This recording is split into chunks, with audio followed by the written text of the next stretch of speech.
Hello very good morning बच्चों।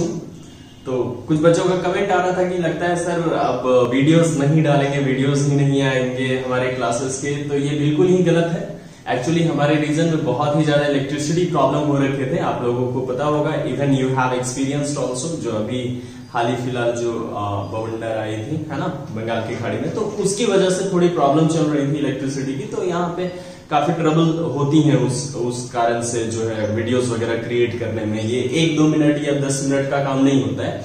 इस पूरे कंप्लीट एक पार्ट में आप लोगों को कम से कम मिनिमम एक टारगेट लेकर के चलो तो 3 to 4 आवर्स लग जाता है। ठीक है, तो उन सबको कंक्लूड करते हुए अगर एक बैटरी बैकअप की बात करूं तो काफी ज्यादा जो है कंजप्शन भी होते हैं। इस वजह से बच्चों जो है वीडियोस अभी अपलोड नहीं हो रही थी कुछ समय से। अब जो है वीडियोस आप लोगों की रेगुलर जो है आएंगी। ठीक है, तो आज का ये जो हमारा थर्ड लेक्चर है, आप जो हमारा एक कुछ पार्ट बचा हुआ था एसिड बेसिस सॉल्ट का, अब हम उसे कंटिन्यू करेंगे इस क्लासेस में। बच्चों आप लोगों को इस दौरान पढ़ने की भी टाइमिंग मिल गए होंगे, आपने अपना रिवीजन भी कर रखा होगा चैप्टर 1 का, और जो भी पार्ट मैंने आपको इससे पहले बताया है 3 वीडियो लेक्चर्स में। ठीक है, 2 वीडियो लेक्चर्स में हम स्टार्टिंग के वीडियो लेक्चर्स में हमने इंट्रोडक्शन देखा था चैप्टर का, एसिड बेसिस एंड सॉल्ट के फॉर्मेशन डेफिनेशंस देखा था। फर्स्ट और सेकंड वीडियो लेक्चर्स में हमने देखा हिस्ट्री ऑफ केमिस्ट्री की, किस तरह से इनके जो रिवॉल्यूशन होते हुए किस तरह से लिमिटेशंस हुए और उन लिमिटेशन को सुधारते हुए फिर आगे आकर के जो है इनकी सुधार हुई और फाइनली हमें कुछ मेरिट्स मिले, कुछ फाइनल कंक्लूजन मिला। फिर से इस थर्ड वीडियो लेक्चर में हम लोग और भी लेटेस्ट पार्ट देखेंगे, जो सबसे लेटेस्ट थ्योरी है हमारी Lewis theory of acids and bases, जो कि 1930 में दिया गया था। इनके 3 पॉस्टुलेट्स बच्चों हमें पढ़ने, एक एसिड के, एक बेस के, एक न्यूट्रलाइजेशन के। ठीक है, और इनके जो भी पॉस्टुलेट्स दिए गए उन पॉस्टुलेट्स का जो कंक्लूजन था, कंक्लूजन इन द सेंस कि कुछ मेरिट्स पॉइंट निकले जो अभी भी लागू हो रहे हैं और बिना कोई रेस्ट्रिक्शन का अभी भी फॉलो हो रहा है। ठीक है, इनके कुछ लिमिटेशंस भी रहे, जिन लिमिटेशंस को आगे फर्दर एक्सप्लेन किया गया है, लेकिन वो आप हायर क्लासेस में स्टडी करोगे।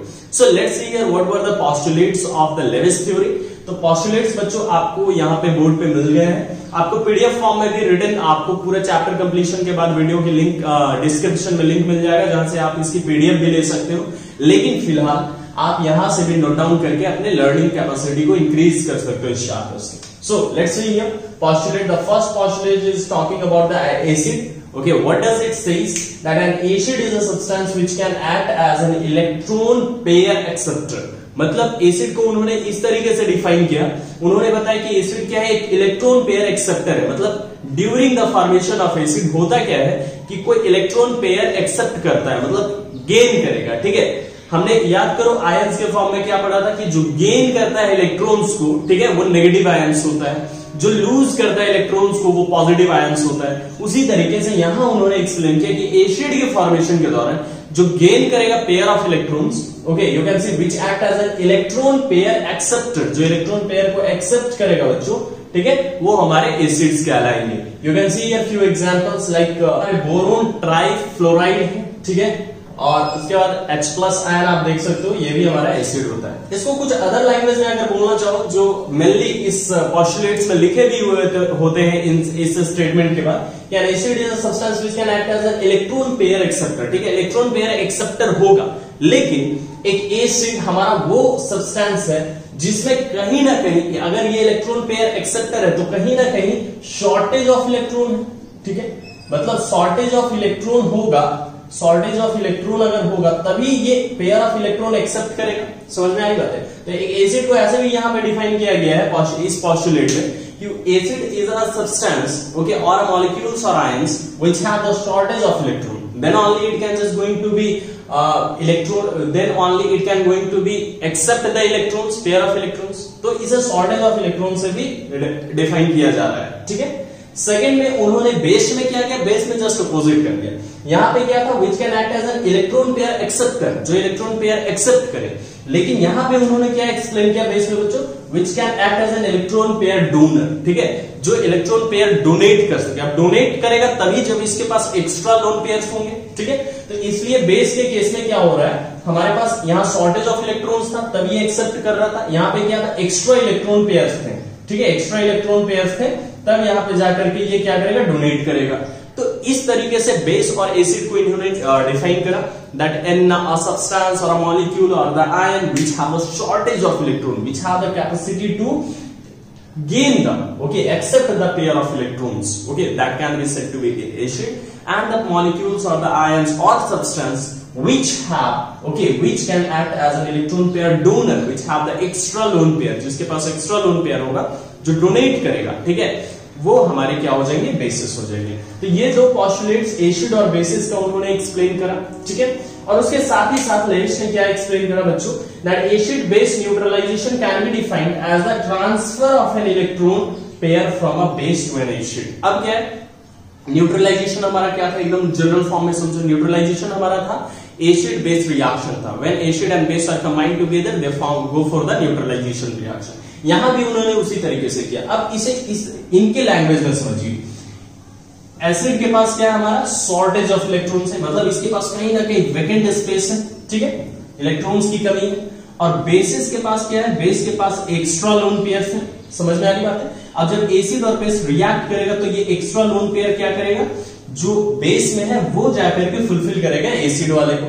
तो एसिड हमारा इलेक्ट्रॉन पेयर को एक्सेप्ट कर रहा है, देखो, ठीक है, और बेस हमारा क्या कर रहा है, इलेक्ट्रॉन पेयर को डोनेट कर रहा है, डोनर है तो डोनेट कर रहा है, ठीक है, तब जाकर के हमारा न्यूट्रलाइजेशन रिएक्शन होकर के सॉल्ट और वाटर का फॉर्मेशन होता है। तो इस तरीके से उन्होंने जो है न्यूट्रलाइजेशन रिएक्शन को डिफाइन करा था, that an acid and base are going to be, okay, exchange the, not we can say exchange, but bases are going to be donate its extra lone pair to the acid, okay, acid को वो extra lone pair क्या करेगा, donate करेगा, क्योंकि ये acid क्या है, acceptor, और बेस क्या है, डोनर। इस तरीके से उन्होंने तीन पोस्टुलेट को एक्सप्लेन करा। I hope so you have understood. If you haven't understood you can comment in the comment section so that I can give you in your own language how it can be just written, okay.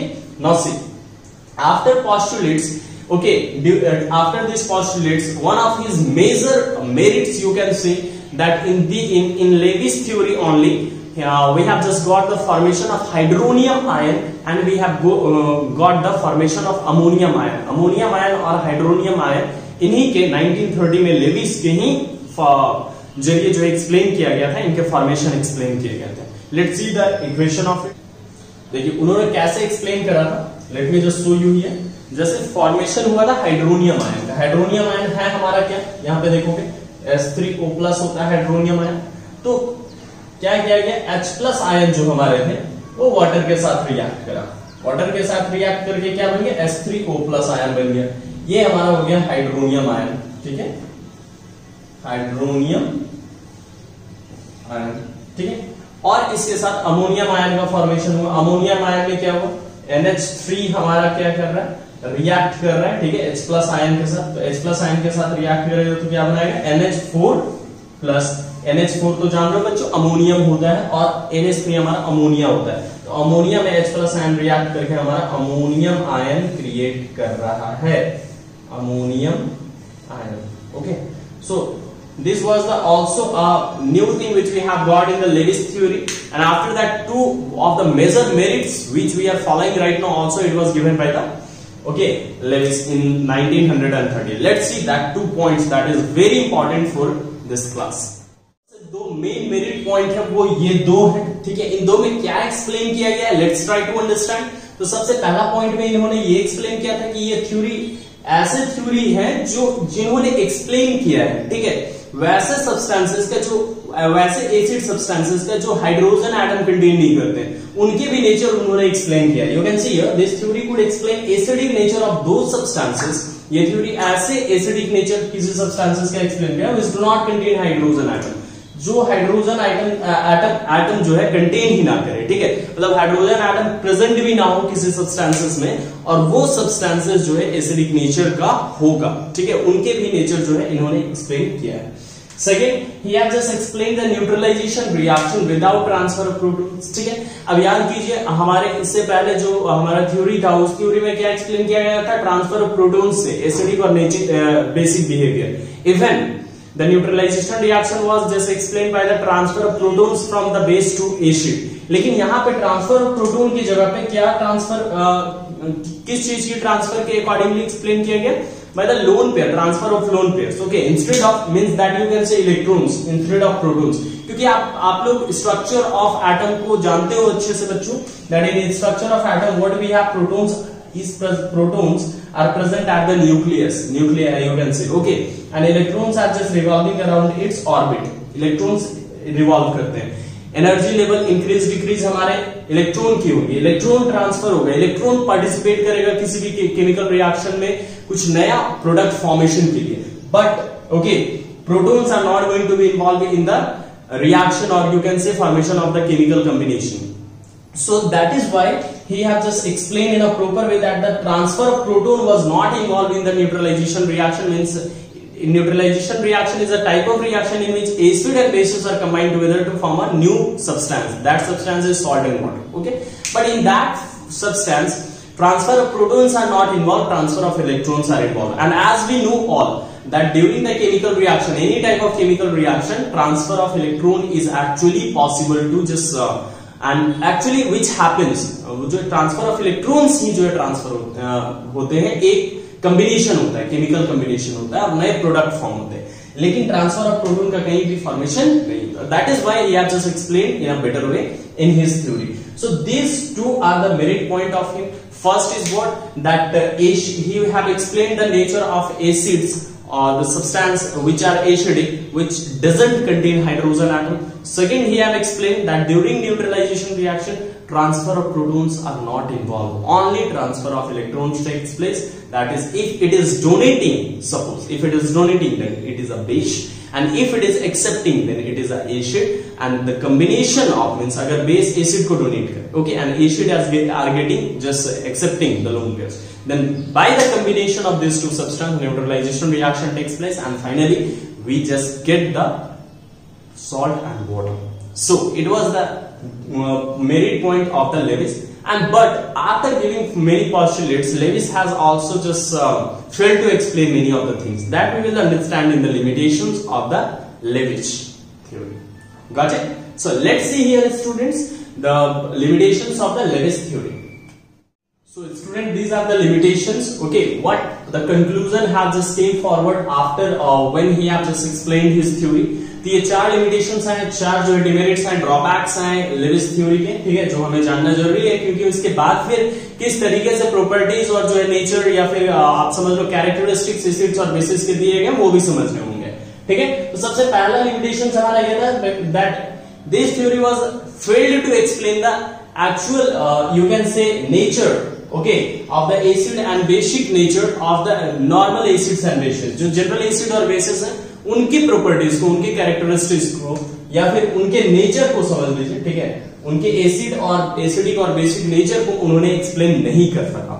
जो general acids हैं उन्होंने उन acids के बारे में explain किया, the acids which doesn't contain hydrogen atom. लेकिन जो जनरल एसिड्स थे like hydrochloric acid, sulphuric acid, उनके एसिडिक नेचर को उन्होंने नहीं एक्सप्लेन कर सका. He was just failed to explain the acidic nature of general acids and bases. Okay, even this theory could not explain the general neutralization reaction.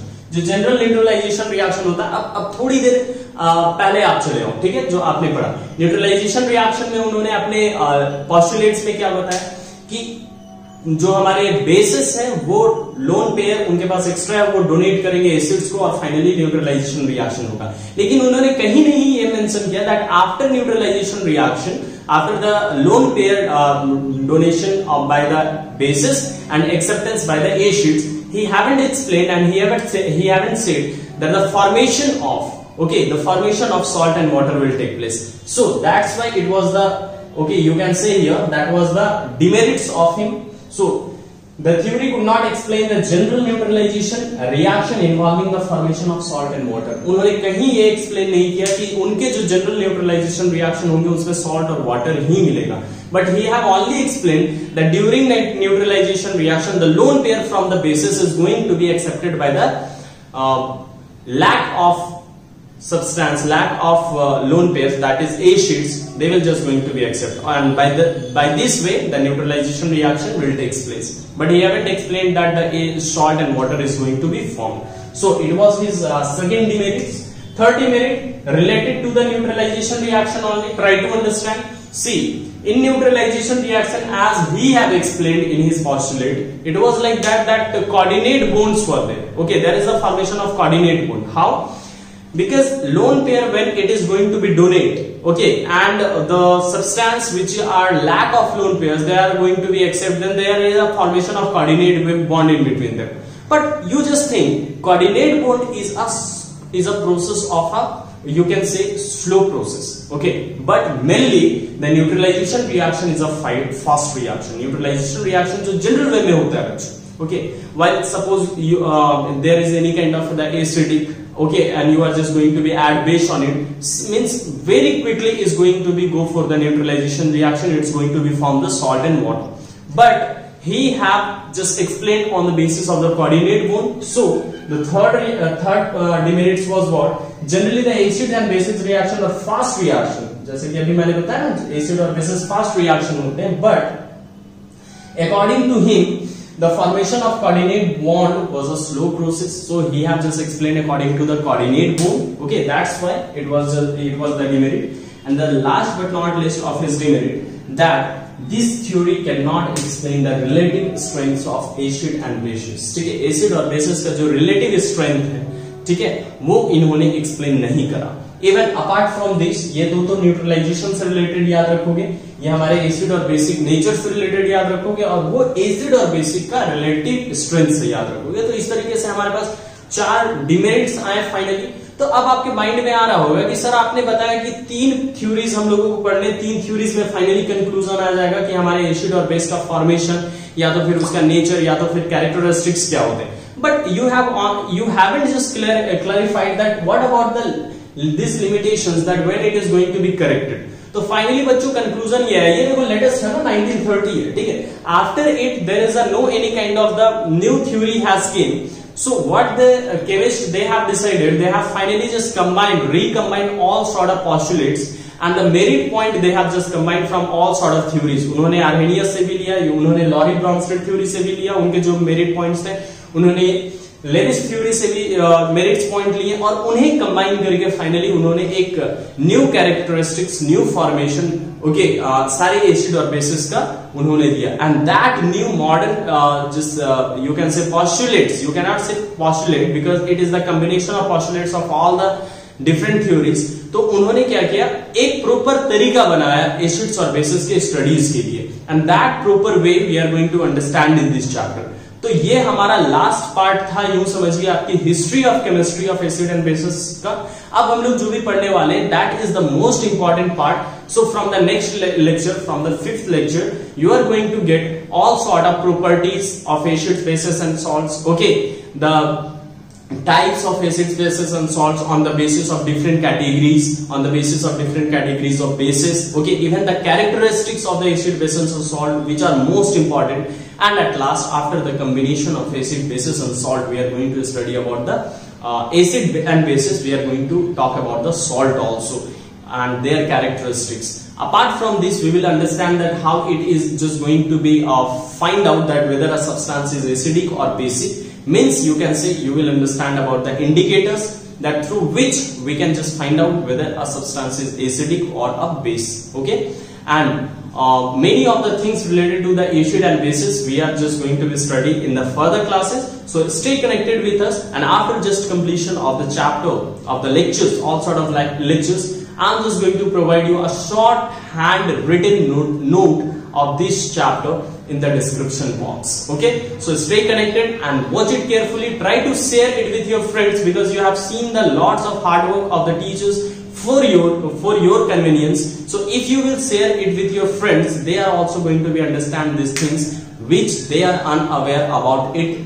Still no, अभी तक जो unaware है इन चीजों से, वो समझ में आ जाएगा. क्योंकि मैंने हमेशा सिखाया बच्चों की एग्जाम में अगर आप हेल्प करते हो अपने फ्रेंड्स का, तो वो हेल्प नहीं कहलाएगा. अभी अगर हेल्प करते हो तो सबसे बड़ी हेल्प होता है. तो try to help your friends, try to share it with your friends. Thank you. जय हिंद.